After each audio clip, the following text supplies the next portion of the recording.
योगाचार मत विज्ञानवाद गुरुक्तं भावनाचतुष्टयं बाह्यार्थस्य शून्यत्वं चाङ्गे कृत्यान्तरस्य शून्यत्वं चाङ्गीकृतं कथमिति पर्यनुयोगस्य करणात् केषाञ्चिद्योगाचार प्रथा एषा हि तेषां परिभाषा स्वयं वेदनं तावद् अंगीकार्यम् अन्यथा जगदान्ध्यं प्रसज्येत तत्कीर्तितं धर्मकीर्तिना अप्रत्यक्षोपलम्भस्य नार्थदृष्टे प्रसिद्ध्यति इति। दूसरे कुछ बौद्धों को योगाचार्य के नाम से पुकारते हैं क्योंकि आध्यात्मिक गुरुओं की बताई हुई चारों भावनाओं और बाह्य पदार्थों की शून्यता का अंगीकरण करके पुनः यह प्रश्न योग भी करते हैं कि आंतरिक पदार्थों जैसे चित्तादि की शून्यता क्यों स्वीकार करते हैं, क्योंकि उनकी यह परिभाषा सिद्धांत है कम से कम अपना ज्ञान स्वयं वेदन तो स्वीकार करें, नहीं तो ऐसा प्रसंग हो जाएगा कि समूचे संसार को अंधा मानना पड़ेगा। यदि अपना ज्ञान या ज्ञाता का ज्ञान भी शून्य ही हो तो जानने वाला कौन रहेगा। ज्ञाता के अभाव में पूरा संसार ही अंधा है, किसी को कुछ भी नहीं सूझता। आंतर बाह्य सभी तो शून्य है, इसलिए योगाचार मत में बाह्य पदार्थ शून्य है, आंतर सत्य। ऐसा ही धर्मकीर्ति ने कहा भी है, जो प्रत्यक्ष को भी नहीं मानता, पदार्थों की दृष्टि भी उसकी ठीक नहीं है। धर्मकीर्ति के कथन का अभिप्राय है कि जिस बुद्धि से हम पदार्थों का ज्ञान पाते हैं उसे तो मानना होगा, जो शून्य मानने पर पदार्थों के विचार की शक्ति कहाँ से आवेगी। यहाँ पर प्रत्यक्ष का अभिप्राय है बुद्धि की क्षमता, ज्ञाता का ज्ञान, स्वयं संवेदन इत्यादि।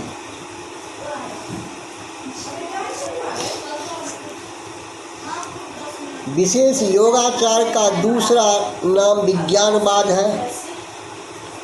इसका जन्म शून्यवाद की प्रतिक्रिया के फलस्वरूप हुआ था।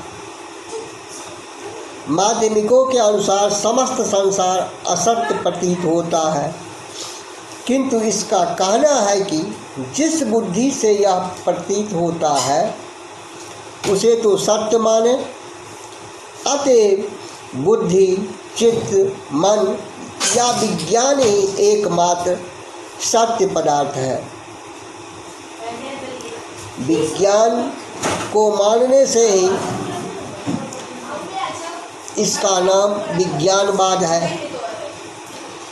अपेक्षाकृत इस मत का प्रचार देश विदेश में अधिक हुआ तथा इसी संप्रदाय ने नैयायिकों से लड़कर बौद्ध न्याय को जन्म दिया। बौद्ध न्याय का अर्थ है योगाचार संप्रदाय के ग्रंथ। लंकावतार सूत्र इस संप्रदाय का बहुत प्रामाणिक ग्रंथ है, जो मूल संस्कृत में 10 परिच्छेदों में है।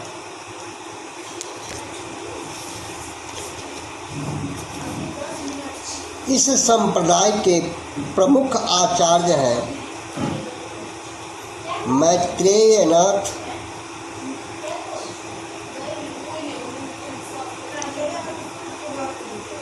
मूल संस्कृत में कई ग्रंथ अप्राप्य केवल अभिसमयालंकारिका 8 परिच्छेदों में प्राप्त। आर्य औसंग मैत्रेय शिष्य 4ठी शती कीर्तियाँ महायान संपरिग्रह, योगाचार भूमिशास्त्र महायान सूत्रालंकार, वसुबंधु असंग के छोटे भाई, पहले वैभाषिक बाद में भाई के संपर्क से विज्ञानवादी, कृत सद्धर्म पुंडरीक टीका, महापरिनिर्वाण सूत्र टीका, वज्रच्छेदिका, प्रज्ञा पारमिता टीका, विज्ञप्ति मात्रता सिद्धि विंसिका और त्रिंसिका 2 संस्करण। स्थिरमति वसुबंधु के शिष्य उनके सभी ग्रंथों पर टीकाएं और भाष्य। दिगनाग कांची के ब्राह्मण वसुबंधु के शिष्य 5वीं शती तांत्रिक शास्त्री कीर्तियाँ प्रमाण समुच्चय तथा उसकी वृत्ति आलम्बन परीक्षा हेतु चक्र निर्णय त्रिकाल परीक्षा न्याय प्रदेश, केवल यही ग्रंथ संस्कृत में पूरा प्राप्त। घोर नैयायिक गौतम और वात्स्यायन का खंडन उद्योतकर द्वारा न्याय वार्तिक में स्वयं खंडित बौद्ध न्याय के प्रतिष्ठापक शंकर स्वामी, दिगनाग के शिष्य धर्मपाल, नालंदा बिहार के कुलपति, शीलभद्र के गुरु, बौद्ध ग्रंथों की टीकाएं, धर्मकीर्ति कुमारिल के समकालिक इत सिंह द्वारा उल्लेख, धर्मपाल के शिष्य 625 ईस्वी प्रचंड तार्किक कृतियाँ प्रमाण वार्तिक, प्रमाण विनिश्चय, न्याय बिंदु, संबंध परीक्षा हेतु बिंदु,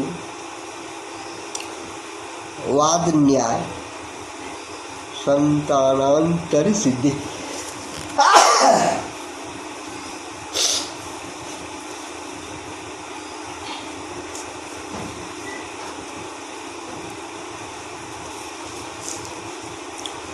बाह्य पदार्थ का खंडन। बाह्यम ग्राह्यम नोपपद्यत एव विकल्पानुपत्ति अर्थो ज्ञान ग्राह्यो भवन नुत्पन्नो भवति अनुत्पन्नो वा न पूर्वः उत्पन्नस्य अस्थित्य भावात् न परः अनुत्पन्नस्यासत्वात्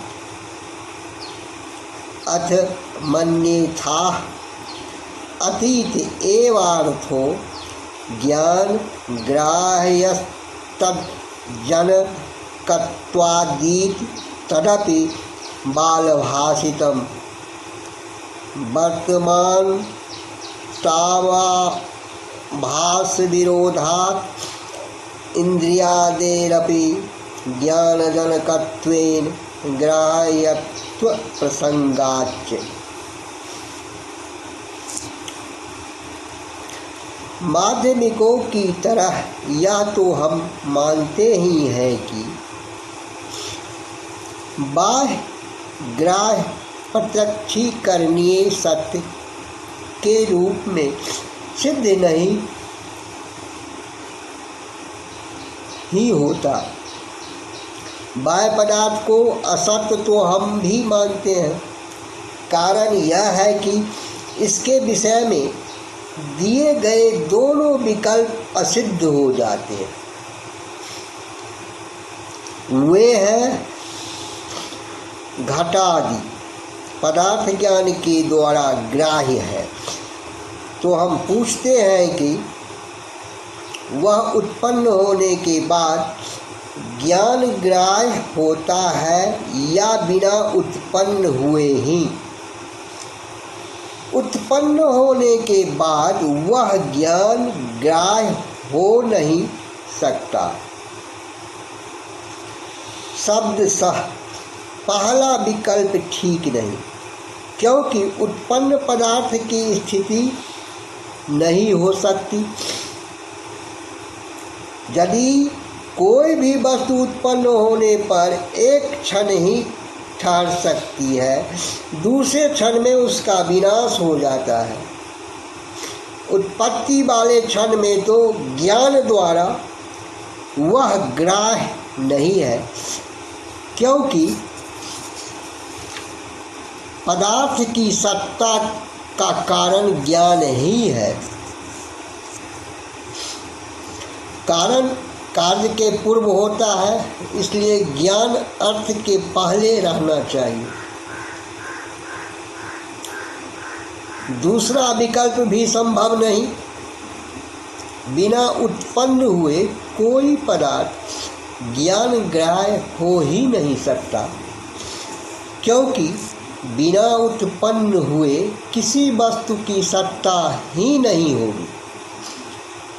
और इस दशा में हमारा सिद्धांत बाह्यार्थ शून्यत्ववाद खरा ही उतरता है। फिर भी यदि यह मानते हो कि भूतकालिक पदार्थ ही ज्ञान के द्वारा ग्राह्य है, क्योंकि उसे ज्ञान को उत्पन्न करते हैं, तो यह भी मूर्खों की सी बात हो जाएगी।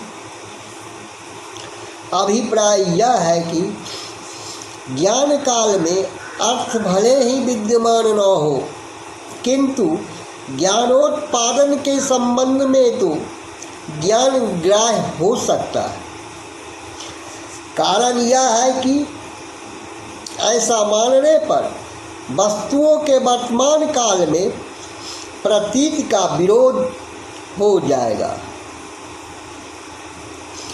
यदि भूतकाल में ही पदार्थ ज्ञान ग्राह्य होते हैं, तो वर्तमान में उनकी प्रतीति कैसे संभव है? दूसरी आपत्ति यह है कि इंद्रियां भी क्योंकि ज्ञान का साधन है, इसलिए वे ज्ञान उत्पन्न करके ग्राह्य बन जाएगी। अर्थ यह है कि जब ज्ञान के उत्पादन संबंध से ही कोई वस्तु ग्राह्य होती है, तब तो इंद्रिय आदि जो अप्रत्यक्ष है, इनका भी ग्रहण होने लगेगा। इससे विशृंखलता आ जाएगी।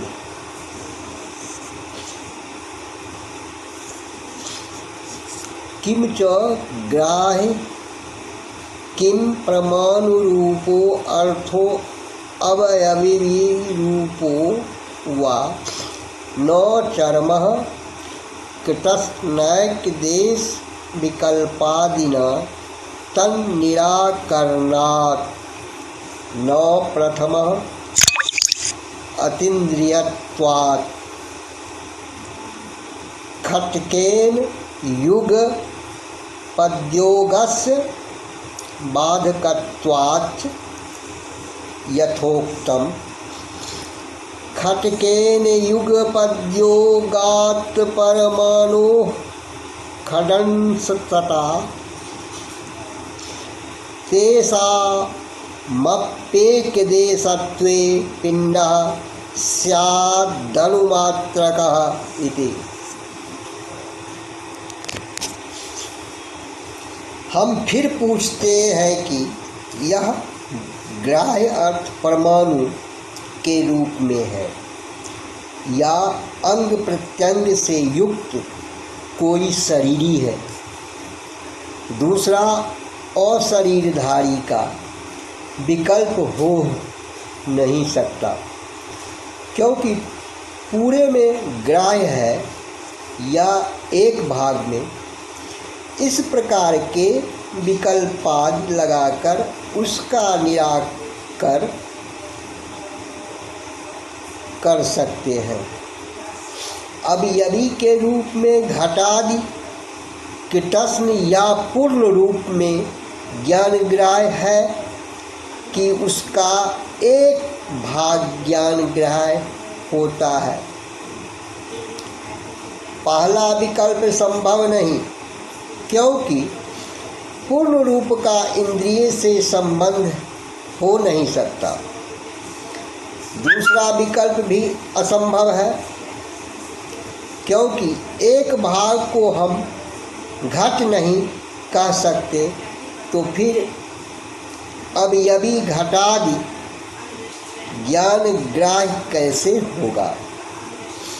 पहला विकल्प परमाणु के रूप में ग्राह्य होना भी कठिन है, क्योंकि परमाणु का ग्रहण इंद्रियों से होता ही नहीं, दूसरे 6 दिशाओं के साथ उसके एक साथ योग होने में बाधा पहुंचती है।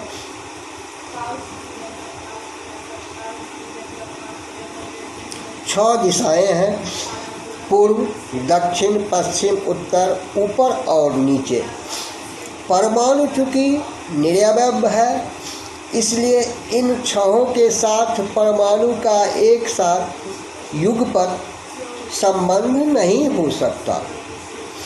यदि होता है तो परमाणु अवयवहीन कैसे होगा। यही खटक परमाणु के अवयवहीन होने में बाधक है। जैसा कि कहा भी गया है, 6 दिशाओं के साथ युगपत समकालिक योग होने से परमाणु के 6 तल अंश भाग सिद्ध होते हैं। जैसे परमाणु का ऊपरी भाग, पश्चिमी भाग, दक्षिणी भाग आदि, और इन्हें एक एक भाग करके लिया जाए तो अणु के आकार का कोई भी पिंड ठोस पदार्थ बन सकता है। इस प्रकार ग्राह्यता के अभाव में परमाणु असत्य है या अवयवहीन नहीं।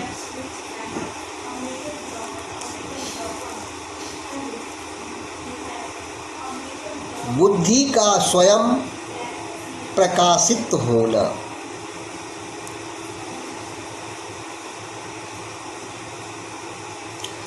तस्मात् स्व व्यतिरिक्त ग्राह्य विरहात् तदात्मिका बुद्धि स्वयमेव स्वात्मरूप प्रकाशिका प्रकाशवदिति सिद्धम तदुक्तम। नान्यो अनुभाव्यो बुद्धयास्ति तस्यानुभवो अपरः ग्राह्यग्राहक वैधुर्यात् स्वयं सैव प्रकाशते इति। ग्राह्यग्राहक योर्भेदश्चानुमातव्यः यद् व्यज्यते येन वेदनेन तत्ततो न भिद्यते यथा ज्ञानेनात्मा व्यज्यन्ते तेश्च नीलादयः। इसलिए चूँकि बुद्धि को अपने अतिरिक्त कोई दूसरा ग्राह्य नहीं अतः उन विषयों के स्वरूप में रहने वाली वह बुद्धि स्वयं ही प्रकाश की तरह अपने रूप को प्रकाशित करने वाली है। यह सिद्ध हुआ। ऐसा कहा भी है, बुद्धि के द्वारा ग्राह्य अनुभव करने योग्य दूसरा कोई पदार्थ नहीं।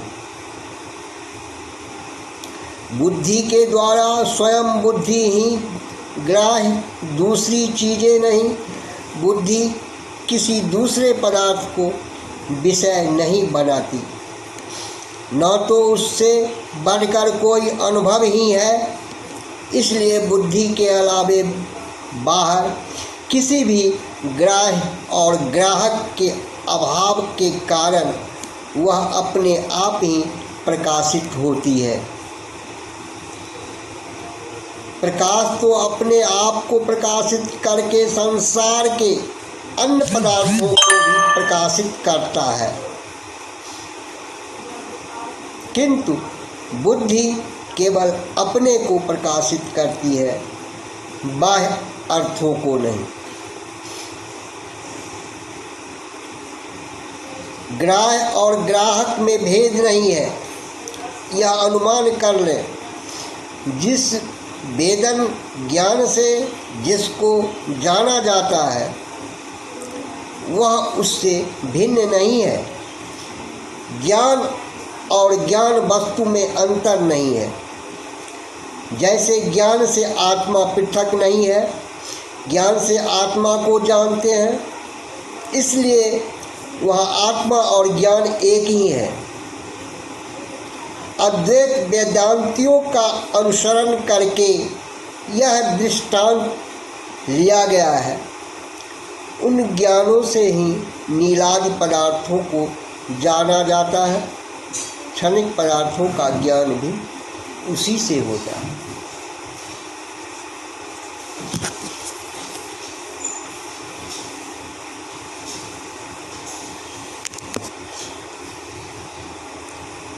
भेदे ही सति अधुना अनेनार्थस्य संबंधित्व स्यात्। तादात्म्यस्य नियम हेतुर्भावात् तदुत्पत्तेर्नियामकत्वात् यश्चायं ग्राह्य ग्राहक संवित्तीनां पृथग्वभाषा स एकस्मिश्चन्द्रमसि द्वित्वावभास इव भ्रमः। अत्रापनादिर्विच्छिन्न प्रवाहा भेदवासनैव निमित्तितं यथोक्तं सहोपलम्भ नियमाद्भेदो नीलतद विदयो भेदश्च भ्रांति विज्ञानय दृश्यतेन्द्रदादिवाद्वये अविभागोऽपि बुद्ध्यात्म परयाश्रित दर्शनय ग्राह्य ग्राहक संवित्ति भेदवानीव लभ्यते इति। इस प्रकार विषय और विज्ञान में अभेद दिखलाकर भेद होने पर आपत्ति दिखलाते हैं कि यदि विषय और विज्ञान में भेद माना जाए तो इस समय ज्ञान के साथ वस्तु का कोई संबंध नहीं रहेगा, क्योंकि संबंध का नियम बतलाने वाला कोई तादात्म्य ही नहीं।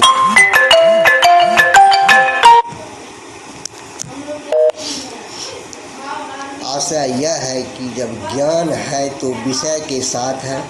इस प्रकार ज्ञान के साथ अर्थ का नियत संबंध है, किंतु उसका मूल है तादात्म्य, क्योंकि ज्ञान और स्वविषय ये दोनों समानार्थक हैं। यह तादात्म्य संबंध नहीं रह सकता यदि ज्ञान और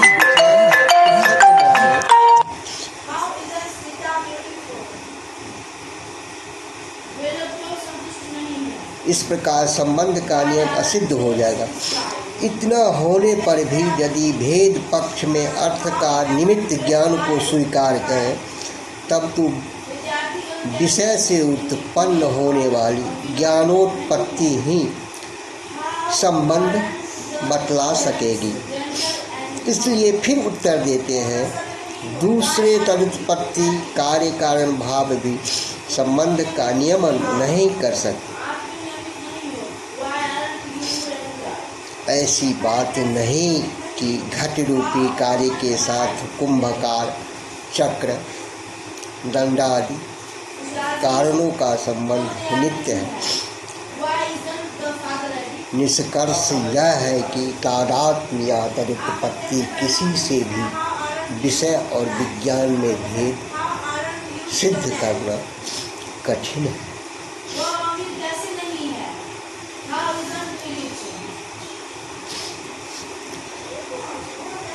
यह जो ग्राह्य और ग्राहक की धारणार्थी के पृथक होने की प्रतीत होती है, वह चंद्रमा में दो चंद्र होने की प्रतीति की तरह भ्रम है।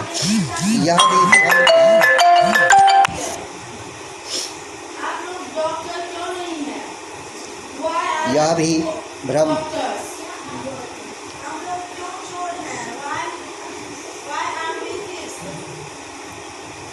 है। यह भी भ्रम का निमित्त कारण भेद की वासना, जिसका आदि नहीं और न जिसका प्रवाह ही कभी टूटता है। जैसा कि कहा गया है, एक साथ प्राप्त होने का इन दोनों में नियम है। इसलिए नील क्षणिक पदार्थ और उसके ज्ञान में कोई भेद नहीं। भेद तो भ्रांत ज्ञान के कारण एक चंद्र में दो चंद्र के भ्रम की तरह दृष्टिगोचर होता है। नील और उसका ज्ञान क्रमशः विषय और विज्ञान है। ये दोनों साथ देखे जाते हैं। एक के न रहने पर दूसरा रहेगा, ऐसा हो नहीं सकता। जो जिसके साथ नियमतः उपलब्ध होता है वह उससे अभिन्न है। जैसे घट मिट्टी से अभिन्न है, उसी तरह यहाँ समझे। और भी यद्यपि बुद्धि की आत्मा अविभक्त है, एक ही है, तथापि भ्रम से भरी आँखों के कारण ऐसा प्रतीत होता है कि ग्राह्य और ग्राहक की चेतना से इसमें भेद बना हुआ है।